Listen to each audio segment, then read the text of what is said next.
नमस्कार, मैं आपके साथ विभा उपाध्याय और आप देख रहे हैं जोहार झारखंड। डीजीपी अनुराग गुप्ता ने अपने पद से इस्तीफा दे दिया है। हालांकि अभी इसकी आधिकारिक पुष्टि नहीं हुई।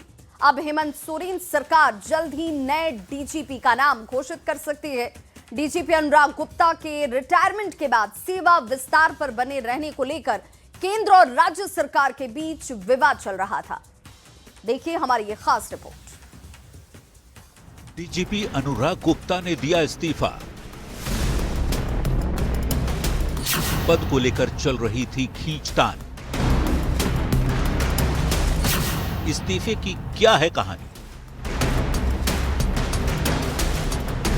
झारखंड के डीजीपी और 1990 बैच के वरिष्ठ आईपीएस अफसर अनुराग गुप्ता ने अपने पद से इस्तीफा दे दिया है। रिटायरमेंट के बाद भी सेवा विस्तार पर पद पर बने रहने को लेकर केंद्र और राज्य सरकार के बीच लंबे समय से मतभेद चल रहे थे। अनुराग गुप्ता ने मुख्यमंत्री आवास में अपना इस्तीफा सौंपा। हालांकि राज्य सरकार की ओर से इसकी आधिकारिक पुष्टि फिलहाल नहीं की गई है। अनुराग गुप्ता 30 अप्रैल 2025 को सेवानिवृत्त हुए थे, लेकिन झारखंड सरकार ने उन्हें 2 वर्ष का सेवा विस्तार दे दिया था।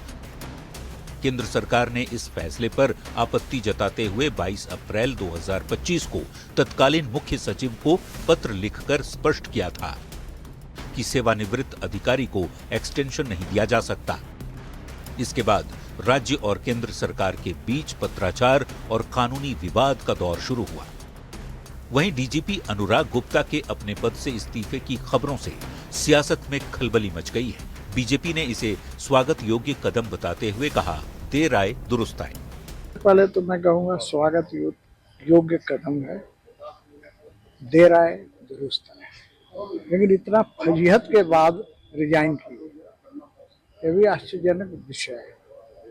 असल में पद इतना बड़ा है ना कि डीजीपी रहकर ये तो सारा खेला होता है।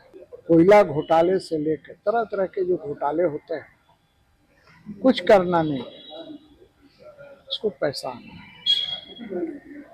तो करोड़ों रुपए की कमाई को कोई छोड़ना चाहता है क्या? देखिए, किसका इस्तीफा हुआ है नहीं हुआ है, इसकी जिम्मेदारी सरकार की होती है, प्रशासनिक मसला होता है। लेकिन भारतीय जनता पार्टी, जिनको जनता ने विपक्ष के लायक भी नहीं छोड़ा है, वो इसमें दिलचस्पी क्यों लेती है?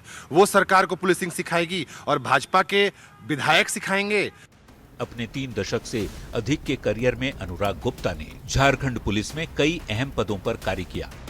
वे गढ़वा, गिरिडीह, हजारीबाग के एसपी और रांची के एसएसपी रह चुके हैं। संयुक्त बिहार में भी उन्होंने उत्कृष्ट कार्य किया था, जिसके लिए उन्हें राष्ट्रपति गैलेंट्री अवार्ड से सम्मानित भी किया गया है। सूत्रों के मुताबिक अभी तक डीजीपी अनुराग गुप्ता के इस्तीफे की औपचारिक पुष्टि नहीं की गई है। वहीं दूसरी तरफ नए डीजीपी को लेकर भी प्रक्रिया शुरू कर दी गई है। न्यूज़ 18 के लिए रांची से संवाददाता संजय सिन्हा के साथ गौरव झा की रिपोर्ट।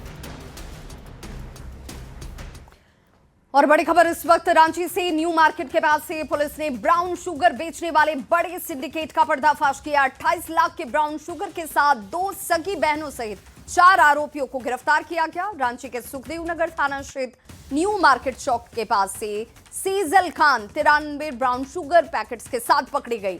मामले की जांच के दौरान ये पता चला कि सहिस्ता परवीन अपनी बहन शगुफ्ता परवीन उर्फ मुस्कान से बिहार के सासाराम से ब्राउन शुगर मंगाती थी और रांची के अलग अलग जगहों पर इसका सप्लाई किया जा रहा था। पुलिस के इस कार्रवाई के दौरान दोनों बहनों के साथ मोहम्मद सरवर, मोहम्मद राजू को भी गिरफ्तार किया है। इस गिरफ्तारी के बाद अपराधियों के पास से कुल 140 ग्राम ब्राउन शुगर जब्त किए गए। इसकी बाजार में कीमत तकरीबन 28 लाख के आसपास बताई जा रही है। किया गया उस एसआईटी की मॉनिटरिंग मेरे द्वारा की गई और उस एसआईटी को हेड किया गया डीएसपी कोतवाली प्रकाश सोए के द्वारा। इसमें ये शुरू में एक 23 साल की महिला हैं साहिस्ता प्रवीण उर्फ सेजल खान, जिनका पहले भी क्राइम रिकॉर्ड रहा है और वो रिसेंटली ही जेल से निकली है। 1-1.5 महीना पहले ही वो जेल से निकली है और उनकी पोजेशन से सर्च करने पर 92.46 ग्राम्स, लगभग 93 ग्राम्स के आसपास ब्राउन शुगर उनके पास से बरामद किया गया। जब उनसे आगे पूछताछ करी गई तो फिर उनको वहाँ से उनके घर लेकर जाया गया, तो वहाँ पर जहाँ वो रह रही थी उनके घर पर अलग से जो उनका जो स्टॉक था उसमें 11 ग्राम के लगभग अलग से स्टॉक रिकवर किया गया। और बड़ी खबर गिरिडीह से, जहां बदगुंदा गांव में शोभा यात्रा के दौरान दो समुदाय के लोग आमने सामने आ गए और देखते ही देखते विवाद ने हिंसक रूप ले लिया। दोनों ही समुदाय के बीच जमकर लाठी डंडे और ईंट पत्थर चले। मौके पर पुलिस ने तुरंत कार्रवाई कर हालात को नियंत्रण में लाया। फिलहाल क्षेत्र में शांति है और स्थिति को नियंत्रण में रखा गया है। घटना की monitoring Giridih SP doctor Vimal Kumar खुद कर रहे हैं। जागोगे तो पाओगे और ना बाद में पछताओगे। यह जो घटना लगातार झारखंड में देखने को मिल रहा है, दिन दूर नहीं है जब अपने घरों से हम निकलने के लिए बाध्य हो जाएंगे। हम जब उनके क्षेत्र में जाते हैं वो हमें चिन्हित करके रोकते हैं। हम लोग के क्षेत्र में जब वो आते हैं तो हम तो उनका सम्मान करते हैं।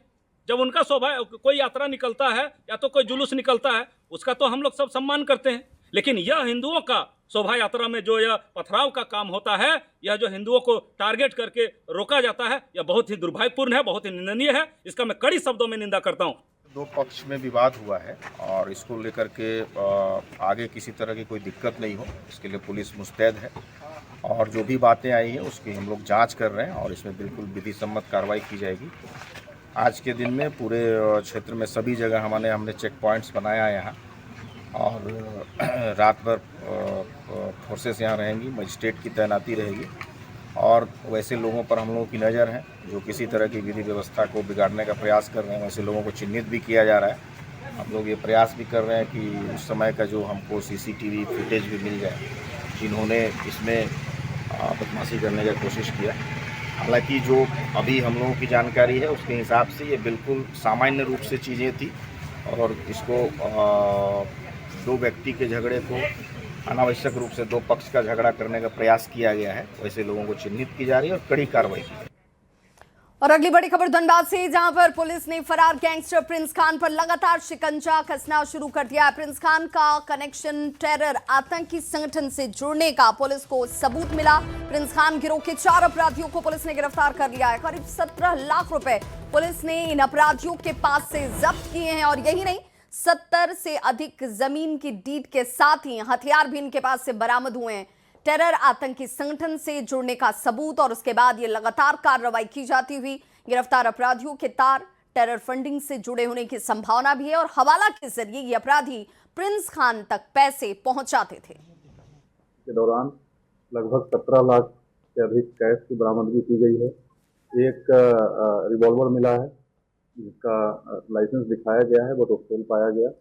47 राउंड ऑफ कैटरेज मिला है।